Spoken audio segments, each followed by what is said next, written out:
الحمدللہ رب العالمین والعاقبۃ للمتقین والصلاۃ والسلام علی اشرف الانبیاء والمرسلین وعلی آلہ وصحبہ اجمعین، اما بعد فاعوذ باللہ السمیع العلیم من الشیطان الرجیم، بسم اللہ الرحمن الرحیم۔ سبحان الذی اسریٰ بعبدہ لیلا من المسجد الحرام الی المسجد الاقصی الذی بارکنا حولہ لنریہ من آیاتنا انہ هو السمیع البصیر، صدق اللہ العظیم۔ اللہم صلی علی محمد وعلی آل محمد کما صلیت علی ابراہیم وعلی آل ابراہیم انک حمید مجید۔ اللہم بارک علی محمد وعلی آل محمد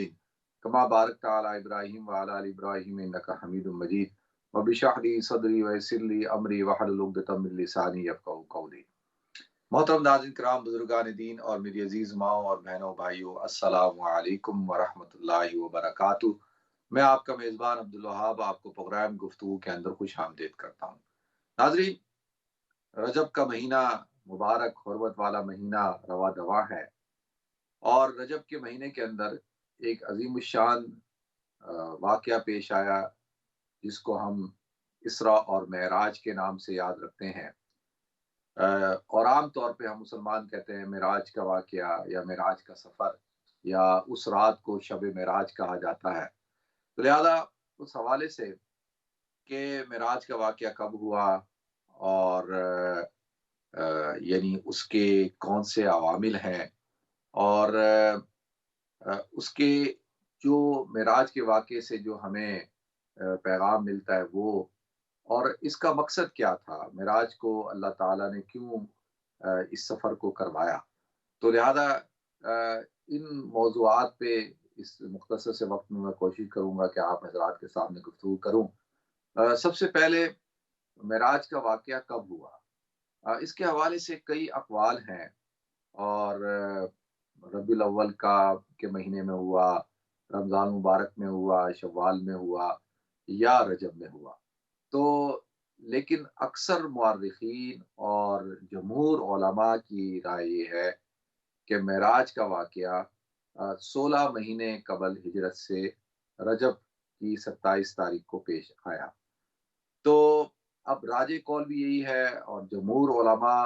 اور مورخین اور محدثین کی رائے بھی یہی ہے، اور مشہور بھی یہی ہے۔ تو باقی جو دوسرے اقوال ہیں ان کا یعنی اس حوالے سے تذکرہ کیا جائے تو علمی طور پہ تو ٹھیک ہے کہ بھئی یعنی ہمیں نالج ہونی چاہیے کہ بھئی کیا وجہ ہے کہ اور علماء کی اور ائمہ کی رائے کیوں بنی کہ یہ واقعہ ربیع الاول میں پیش آیا، یا شوال میں پیش آیا، یا یہ رمضان میں پیش آیا۔ تو اس کی وجہ یہ بنیادی طور پر کہ معراج کا جو واقعہ ہے ناظرین، یہ پیش آیا ہے ہجرت سے پہلے۔ اس میں تو کوئی دو رائے نہیں ہے کہ یہ واقعہ ہجرت سے پہلے پیش آیا۔ اب کتنا عرصہ پہلے پیش آیا، 3 سال پہلے، 5 سال پہلے، 1 سال پہلے، یا 1.5 سال پہلے، جیسے میں نے عرض کیا کہ تقریباً آلموسٹ 16 مہینے۔ تو اب اس کی بنیادی وجہ یہ ہے ناظرین کہ مکی زندگی کے اندر یہ پیش آیا، اور اس وقت میں مسلمانوں کی تعداد زیادہ نہیں تھی، اور مسلمان بہت کثیر تعداد میں تھے، بہت قلیل تعداد میں تھے، اور جو مسلمان تھے وہ بھی اپنا ہجرت کی ہوئی تھی، جنہوں نے حبشہ کی طرف، اور جس طرح میں نے عرض کیا کہ پچھلے پروگرامز میں کہ حضور اکرم صلی اللہ علیہ وسلم نے جب مدینہ منورہ کی طرف آپ نے ارادہ کیا کہ بھئی آپ کو مدینہ ہجرت کرنی ہے، یا آپ کا پلان ہوا مدینہ سے جب لوگ آئے اور آپ نے جب ان کو دعوت دی بیعت عقبہ اولیٰ جس کو کہا جاتا ہے، اور پھر دوسرے سال جب لوگ آئے تو آپ نے حضرت مصعب بن عمیر رضی اللہ تعالیٰ عنہ کو بھیجا۔ پھر بیعت عقبہ ثانیہ جب ہوئی تو حضرت مصعب بن عمیر رضی اللہ تعالیٰ عنہ تقریباً 72 کے قریب جو ہے وہ انصاری صحابہ کو لے کر آئے کہ جی یہ وہ لوگ ہیں جو اسلام میں داخل ہو گئے ہیں، اور آپ ان کو اسلام میں داخل کریں یا ان سے بیعت کریں۔ تو یہ واقعہ ہے ناظرین، اس کے یہ اس وقت میں پیش آیا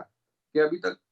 اللہ کے رسول صلی اللہ علیہ وسلم نے مدینہ کی طرف ہجرت نہیں کی تھی، یا آپ نے ابھی پلان نہیں کیا تھا۔ تو جو مدینہ منورہ کی طرف جب آپ کو حکم دیا گیا، وہ اس وقت جب آپ معراج کے سفر پہ گئے تو اللہ کے رسول صلی اللہ علیہ وسلم جب حضرت جبریل ساتھ تھے اور ایک جگہ پہنچے جہاں پہ پام ٹری یعنی کھجور کے درخت لگے ہوئے تھے، اور حضرت جبریل نے براق سے کہا کہ بھائی اپنی سواری کو،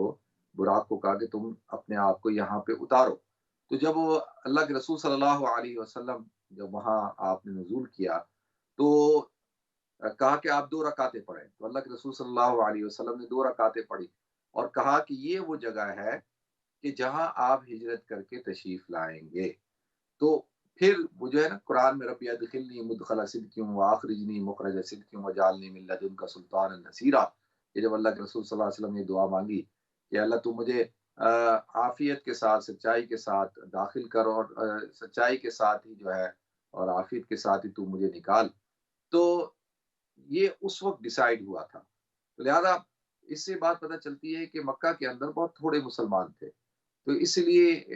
اس حدیث کو جو معراج کے واقعے کی طرف رہنمائی کرتی ہیں، تو یہ احادیث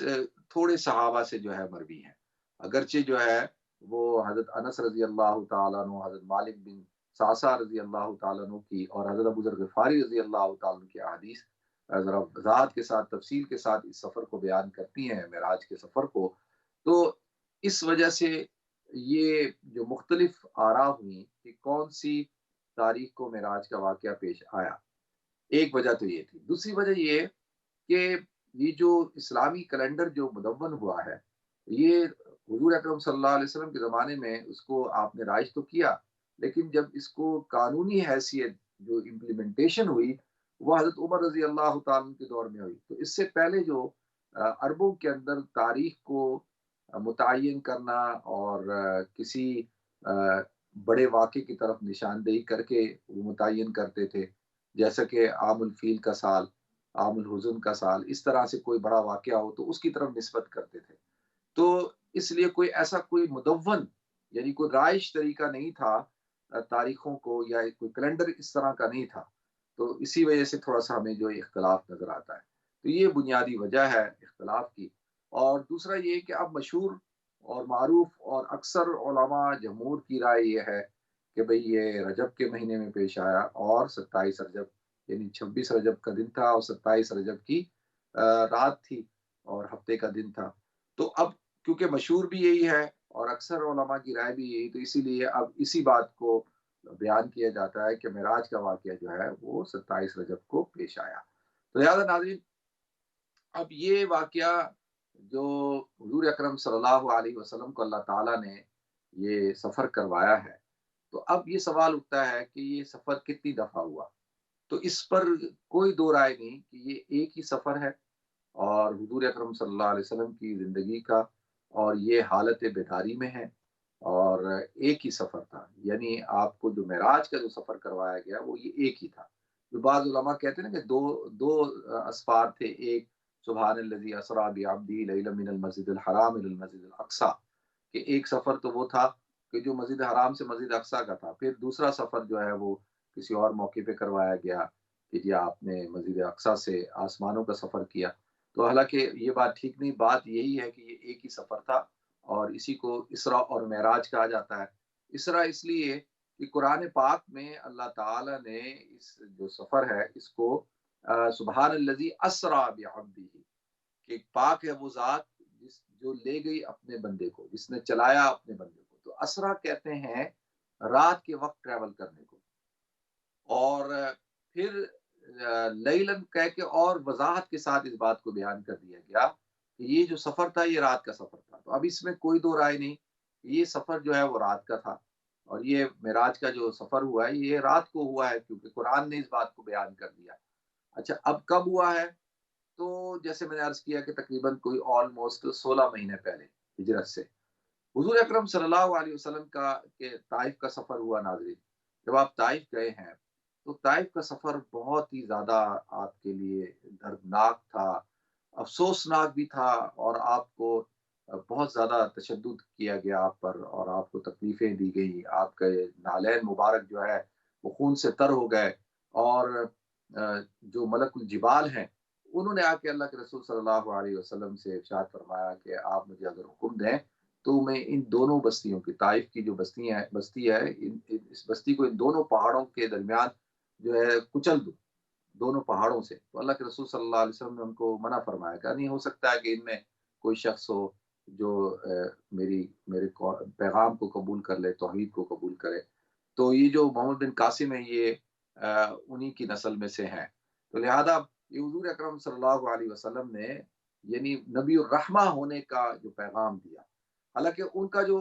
آپ کے ساتھ سلوک تھا وہ تو بڑا دردناک تھا کہ آپ پہ تشدد کیا گیا۔ دیکھیں ایک تو ہوتا ہے نا بات کا سننا، تو بات بھی نہیں سنی، پھر دوسرا یہ کہ آپ کو رسپیکٹ کرتے، رسپیکٹ بھی نہیں کی، پھر تیسری بات یہ ہے کہ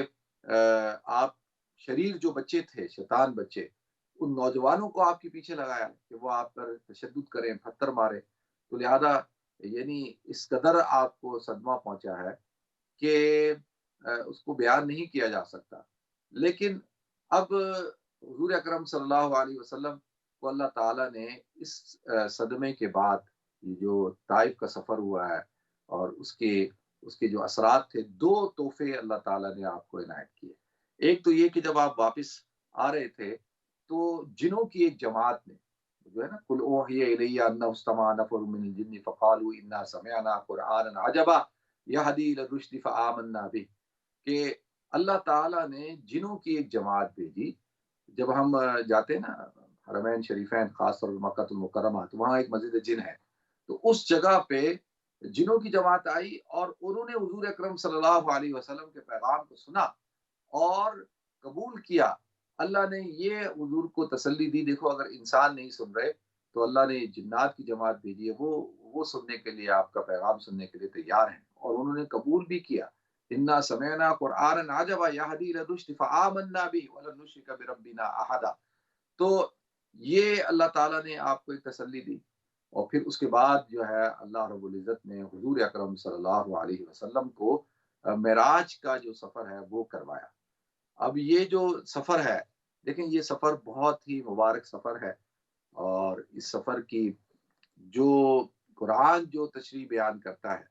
کہ سبحان الذی اسری بعبدہ لیلا من المسجد الحرام الی المسجد الاقصی الذی بارکنا حولہ لنریہ من آیاتنا انہ هو السمیع البصیر۔ تو اللہ تعالیٰ نے ارشاد فرمایا پاک ہے وہ ذات۔ یہاں پر لفظ سبحان سے اللہ تعالیٰ نے اس سفر کو بیان کیا، سبحان الذی، پاک ہے وہ ذات، یعنی کہ وہ ذات اتنی بڑی ہے، اتنی مقدس ہے، اتنی طاقتور ہے، ہر قسم کے عجز سے، ہر قسم کی عاجزی اور نقص سے وہ پاک ہے، مبرہ ہے، اور وہ قادر المطلق ہے۔ اور وہ اس کو اللہ تعالیٰ نے وہ طاقت، اللہ کے پاس وہ طاقت ہے، اس ذات کے پاس جس کا میں تذکرہ کر رہا ہوں، یعنی اللہ رب العزت، کہ وہ اس بات پر قادر ہے کہ وہ اپنے بندے کو لے گئے کہاں، سبحان الذی اسری بعبدہ، اپنے بندے کو لیلا من المسجد الحرام، مسجد حرام سے الی المسجد الاقصی۔ اب دیکھیں یہ سفر شروع ہوا ہے مسجد حرام سے۔ حضور اکرم صلی اللہ علیہ وسلم ارشاد فرماتے ہیں، جو صحیح احادیث امام بخاری، امام مسلم رحمۃ اللہ علیہ نے بیان کی ہے، کہ حتیم میں آپ کے فرماتے ہیں کہ میں آرام کر رہا تھا اور ایک دم جو ہے وہ فرشتے آئے اور آپس میں بات کرنے لگے کہ یہی وہ مقدس شخص ہے، یہی وہ شخص ہے۔ تو پھر آپ کو جگایا، اور جگانے کے بعد آپ کو زمزم کے کنویں کے پاس لے کے آئے، آپ کے سینے مبارک کو شق کیا، چیرا، اور آپ کا قلب اطہر نکالا، جنت سے لائے ہوئے تش کے اندر اس کو رکھا، اور زمزم کے پانی سے اس کو غسل دیا، اور ایمان اور حکمت سے اس کے اندر ایمان اور حکمت کو بھر دیا، اور پھر دوبارہ سے آپ کے قلب اطہر کو اپنی جگہ پہ رکھا اور سینے مبارک کو سی دیا، اور یہ سفر شروع ہوا اس سواری کے اوپر جس کو براق کہا جاتا ہے۔ عربی زبان میں برق کہتے ہیں بجلی کو، اور اس سواری کا نام براق اس لیے ہے کہ یہ وہ سواری تھی ناظرین جو گدھے سے بڑی اور خچر سے چھوٹی، اور اس کو آپ یعنی عربی زبان میں اس کو کہا گیا کہ براق۔ براق اس لیے کہا گیا کہ اپنی تیزی کی وجہ سے، یعنی وہ بجلی کی رفتار سے زیادہ تیز تھی، جہاں اس کی نظر پڑتی تھی وہاں پر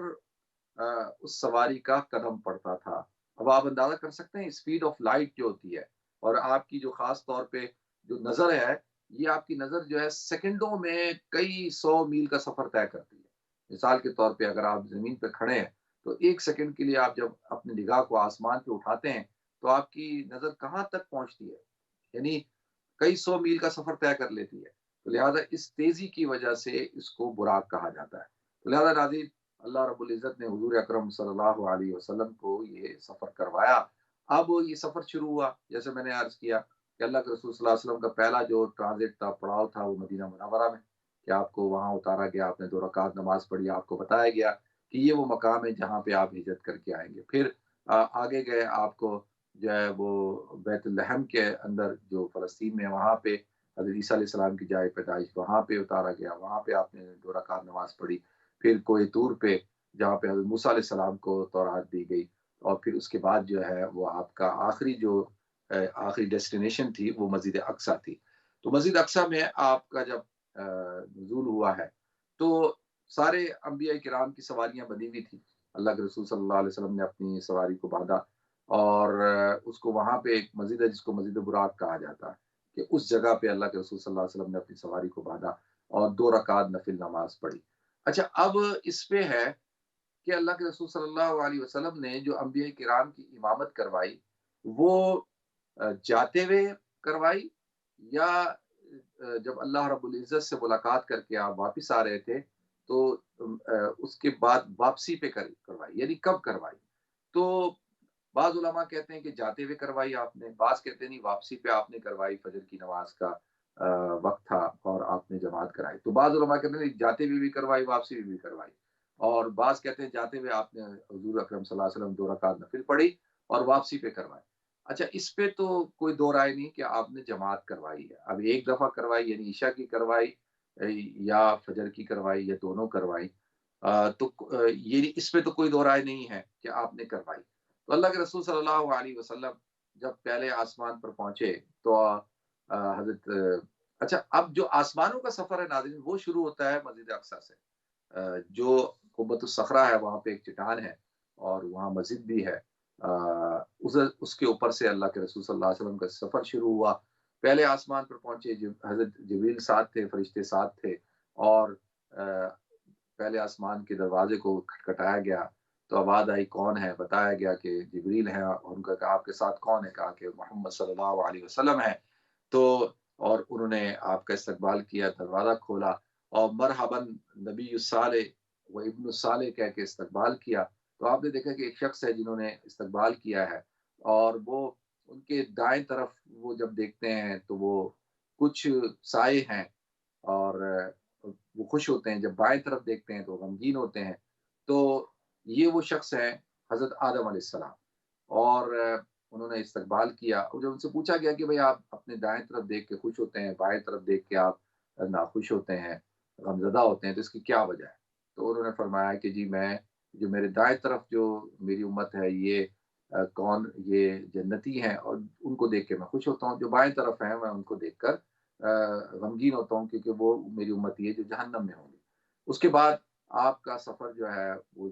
دوسرے آسمانوں پہ ہوا، اور دوسرے آسمانوں پہ آپ کی ملاقات جو ہے حضرت یوسف علیہ السلام سے کروائی گئی۔ انہوں نے آپ کا استقبال کیا، مرحباً نبی الصالح و اخ الصالح، کہ نبی صالح اور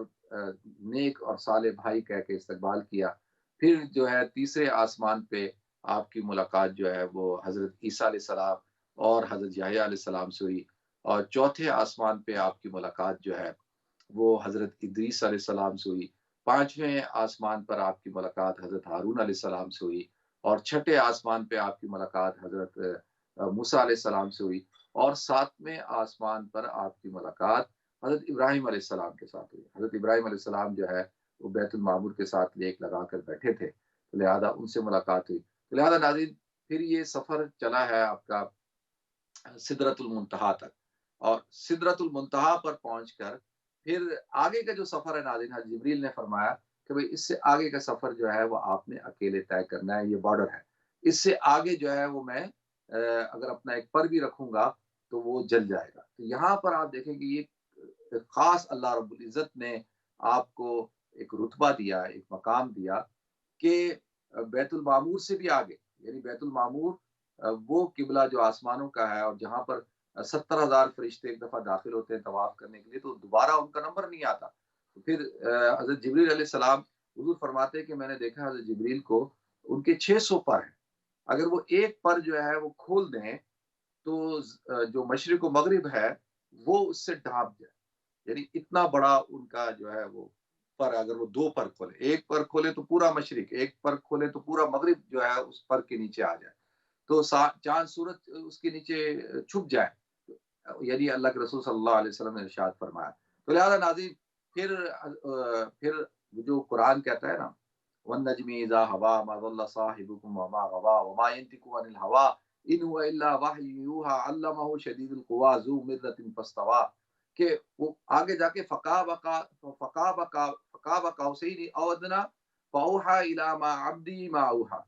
کہ وہ کعبہ قوسین کے مقام پر اللہ تعالیٰ نے ان کو پہنچایا، یعنی جیسے تیر کا جو کمان ہوتا ہے نا، تیر کمان، اس کے جو وہ جو یعنی اتنا ملا کعبہ قوسین، یعنی اس طریقے سے اللہ تعالیٰ نے ان سے ملاقات کی، فَأَوْحَىٰ إِلَىٰ عَبْدِهِ مَا أَوْحَىٰ، کہ جو اللہ تعالیٰ نے اپنے بندے پہ وحی کی اور وہ وحی کی۔ اب کیا، اب دیکھیں تین چیزیں تو ہمیں احادیث سے پتہ چلتی ہیں۔ سب سے پہلی چیز، اللہ رب العزت نے حضور اکرم صلی اللہ علیہ وسلم کو نماز کا تحفہ دیا، اور نماز کے بارے میں نے کل بیان کیا تھا کہ اول درجے میں 50 نمازیں فرض ہوئیں، اور وہ حضور اکرم صلی اللہ علیہ وسلم جب حضرت موسیٰ علیہ السلام کے پاس آئے تو موسیٰ علیہ السلام نے کہا کہ میری امت پہ تو جو ہے وہ 2 نمازیں فرض تھی تو وہ نہیں پڑھ سکتے تھے، تو یہ تو 50 نمازیں ہیں، تو یہ کیسے پڑھیں گے؟ تو لہذا آپ جا کے اس کو کم کروائیں۔ تو اللہ کے رسول صلی اللہ علیہ وسلم نے جا کر کم کروائی، اللہ تعالیٰ نے کم کی، 10 کم ہو گئی، پھر آتا ہے پھر 10 کم ہوئی، پھر اس طرح 10 کم ہوئی، پھر آخر میں جا کے جب 5 رہ گئی تو حضرت موسیٰ علیہ السلام نے کہا کہ اور کم کرائیں، تو اللہ کے نبی سے اللہ کے رسول صلی اللہ علیہ وسلم نے ارشاد فرمایا کہ نہیں، اب مجھے شرم آتی ہے، کہ بس ٹھیک ہے، اب میں نہیں جاتا۔ تو پھر اللہ تعالیٰ نے ارشاد فرمایا کہ اے محمد، تیری امت 5 نمازیں پڑھے گی لیکن اس کو ثواب جو ہے وہ کس کا ملے گا؟ 50 نمازوں کا ملے گا۔ اب دیکھیں، ایک پھر اللہ رب العزت نے دوسری چیز جو آپ کو عطا کی، وہ یہ خوشخبری سنائی کہ آپ کی امت سے کوئی شخص اگر صرف ایک گناہ ایسا ہے، شرک، اگر شرک نہ کرے تو اللہ تعالیٰ اس کے تمام گناہوں کو معاف فرما دیں گے، تو یہ خوشخبری دی۔ اور تیسری چیز جو ہے، سورہ بقرہ کی آخری آیت عطا فرمائی کہ ربنا لا تؤاخذنا ان نسینا واخطانا ربنا ولا تحمل علينا اسرا كما حملته على الذين من قبلنا ربنا ولا تحملنا ما لا طاقة لنا به واعف عنا واغفر لنا وارحمنا انت مولانا فانصرنا على القوم الكافرين۔ اس میں کیا ہے؟ اس میں دیکھیں کہ اللہ تعالیٰ کی طرف سے ایک خوشخبری ہے کہ ایک تو یہ کہ اللہ تعالیٰ امت پہ بوجھ اتنا نہیں ڈالیں گے جس کا وہ اٹھا نہیں سکتے، دوسرا اللہ تعالیٰ نے اس کے اندر تکلیف مالا اطاعت، یعنی ایسا کوئی حکم نہیں دیں گے کہ جو انسان اٹھانے کے قابل نہ ہو، اور دوسرا ایمان کی اور آخرت کی بات کی ہے، گناہوں کی مغفرت کی بات کی ہے، اور اللہ تعالیٰ نے مدد کی بات کی ہے کہ اللہ تعالیٰ قوم کافرین پہ مدد عطا فرمائیں گے۔ تو لہذا ناظرین، یہ 3 چیزیں، اور جو عرش کے نیچے کا جو خزانہ ہے وہاں سے اللہ تعالیٰ نے آپ کو خاص تحفہ دیا۔ کس چیز کا آپ کو تحفہ دیا؟ یہ جیسے میں نے عرض کیا کہ سورہ بقرہ کی آخری آیتیں اور نماز کا تحفہ دیا، اور یہ مجدہ سنایا کہ اللہ تعالیٰ آپ کی امت کی جو ہے وہ مغفرت فرمائیں گے۔ تو لہذا ناظرین، یہ اللہ کے رسول صلی اللہ علیہ وسلم جب واپس آئے ہیں تو اب جو جیسے جو علماء کہتے ہیں کہ فجر کا وقت تھا، تو آپ نے دیکھا کہ حضرت موسیٰ علیہ السلام اور حضرت ابراہیم علیہ السلام اور پورے انبیاء کی جماعت جو ہے وہ تیار ہے، بیٹھے ہیں صفوں میں، اور اذان دی جا چکی ہے اور اب تکبیر ہو رہی ہے۔ اب سارے انبیاء اس انتظار میں کہ آج کے دن یہ اعزاز کس شخصیت کو ملتا ہے۔ حضرت جبریل علیہ السلام آتے ہیں اور حضور اکرم صلی اللہ علیہ وسلم کو امامت کے مصلی پہ کھڑا کرتے ہیں، اور وہاں پہ اللہ تعالیٰ نے آپ کو سید الاولین والمرسلین، امام الانبیاء والمتقین کا خطاب عطا فرمایا کہ آپ سید الاولین والآخرین ہیں اور امام الانبیاء ہیں۔ یہ اعزاز اللہ نے دیا، اور آپ کو خاتم النبیین کا جو ہے وہ تاج پہنایا، اور سید الانبیاء کا تاج پہنایا، خطاب دیا۔ تو یہ ایک اعزاز تھا جو حضور اکرم صلی اللہ علیہ وسلم کو عطا کیا گیا۔ ناظرین، بریک کے بعد تھوڑی سی اور گفتگو کریں گے انشاءاللہ، تو ملتے ہیں مختصر سے بریک کے بعد۔ السلام علیکم ورحمۃ اللہ وبرکاتہ۔